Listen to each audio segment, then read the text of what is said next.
क्षेत्र में आए, क्या होगा चुनाव जीतने के बाद क्षेत्र के लिए?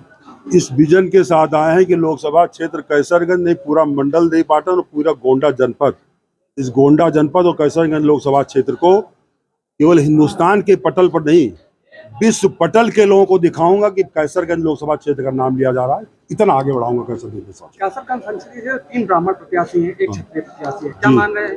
क्षत्रिय बनाम ब्राह्मण चुनाव हो रहा है। देखिए, इस जनपद में पढ़े लिखे बीच में लोग हम लोग खड़े, हमारे देश की जनता बहुत जागरूक है। यहाँ जातिगत कोई मामला नहीं है।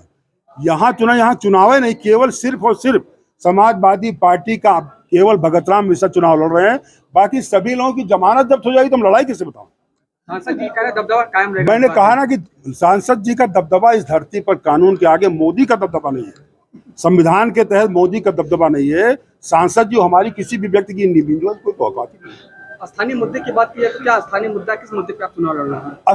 स्थानीय मुद्दा जितनी भी मुद्दा तो हमारी देश की कैसरगंज लोकसभा क्षेत्र में जनता के जितने भी मुद्दे होंगे वो सब हमारे मुद्दे हैं।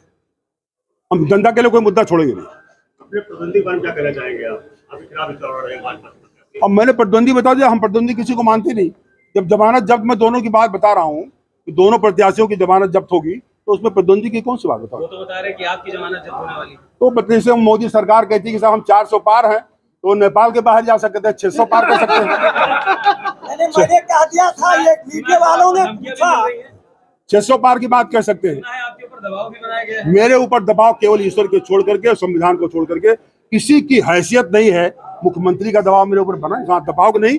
मैंने बता दिया, आपने भी भाषण में बताया है कि लोग हमारे पास आए थे और ऑफर इतना दिया था कि उसमें अगर कोई साधारण आदमी होता, मैं केवल चरित्र के मानता हूँ कि इस देश में हमारे अगर चरित्र किसी का नहीं है तो धन की कोई हैसियत नहीं हमारे लिए, जूते के नोक के बराबर है। आपने कहा मंगलसूत्र, क्या मुद्दा है मंगलसूत्र? क्या मंगलसूत्र का मुद्दा, मोदी जी बेचारे जो झूठे बोलते हैं, वो कह रहे हैं कि साहब राहुल गांधी अपने मैनिफेस्टो में उन्होंने कहा है कि वो जांच कराएंगे, वो सोने चांदी की भी जांच कराएंगे। तो सोने चांदी तो उनके कारपोरेट के लोगों के पास है।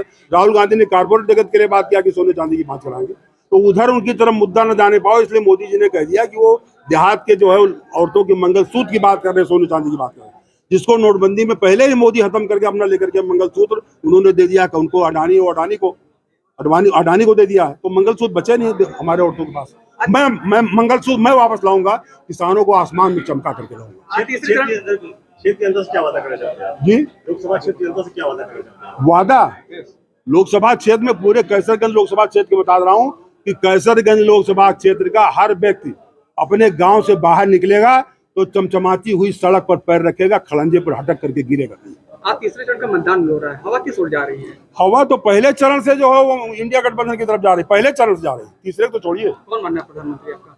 प्रधानमंत्री हमारी पार्टी इंडिया गठबंधन के तय करेंगे, प्रधानमंत्री बनेंगे। राहुल जी प्रधानमंत्री बनेंगे, क्या मानते हैं? हम मान के चलते, हम तो मानेंगे जो समाजवादी पार्टी के कि हमारे अखिलेश यादव ही प्रधानमंत्री बनेंगे, लेकिन जो इंडिया गठबंधन तय करेगी वो सबको हमको स्वीकार। राहुल गांधी जी क्यों नहीं प्रधानमंत्री?